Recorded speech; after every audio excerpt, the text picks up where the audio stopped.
எங்களுக்கு அப்பாவே வேணாம், அம்மா மட்டும் போதும், இனி நாங்களும் இப்படிதான் இருக்க போறோம்னு சஞ்சய் அவங்களும் ஷாஷா அவங்களும் இப்படி ஒரு முடிவை எடுத்திருக்காங்களா? விஜய் அவரோட த்ரிஷா அவங்க எடுத்துக்கிட்ட புகைப்படத்தை பார்த்து சமூக வலைதளங்கள்ல ஒரு பக்கம் அவங்க மேல பயங்கரமான கோபத்துல கருத்துக்களை பதிவிட்டாலும் அவருக்கு ஆதரவா பேச முடியாம ரசிகர்களும் தொண்டர்களும் குழப்பத்துல இருக்காங்க.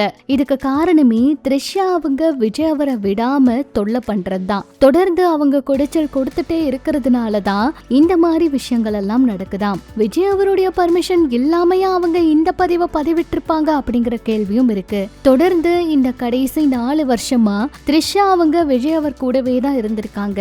அதாவது ஒரு முதலமைச்சரோட வீட்டுல 12 மணிக்கு யாருக்குமே தெரியாம இவங்க கார் எப்படி போச்சு, எப்படி இவங்க விஷ் பண்ணாங்க, இப்படி பல கேள்விகள் இருக்கு. அங்க விஜய் அவர்களோட அம்மாவும் அப்பாவும் இல்ல, மகன் மகள் யாருமே இல்ல, அவங்க எல்லாருமே எங்கேயோ வெளியில ஒரு மூலையில இருக்காங்க.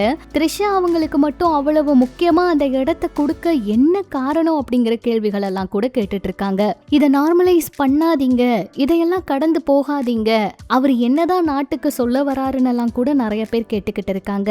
அவங்க முதலமைச்சர் ஆனதும் மக்களுக்கு நிறைய விஷயங்கள், திட்டங்கள், இந்த மாதிரி பல விஷயங்களை புது முயற்சிகளா எடுக்கும்போது உண்மையா அவரை எல்லாருமே பாராட்டினாங்க.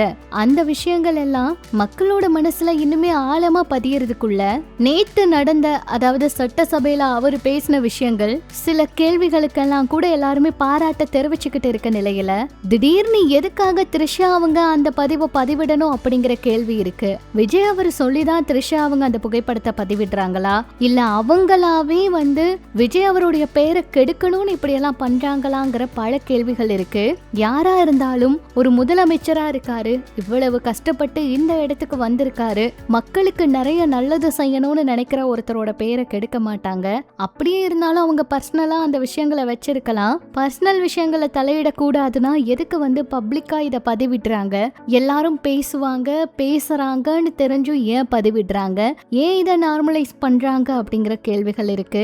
சங்கீதா அவங்களும் மகன் மகள் 2 பேருமே எங்க போனாங்க? அவங்களுக்கு இல்லாத இடமா? அவங்க அப்பாவே வேண்டான்னு முடிவு பண்ணிட்டாங்களா? இந்த பிறந்தநாள் நேரத்துல கூட அவங்க கூட செலவிட முடியாத நேரமா அப்படின்னு பல கேள்விகள் கேட்க தோணுது. 12 மணிக்கே த்ரிஷா அவங்களோட பிறந்த நாளை இவர் கொண்டாடி இருக்காரா அப்படிங்கிற மாதிரி எல்லாம் கூட எல்லாரும் கேட்டுக்கிட்டு இருக்காங்க.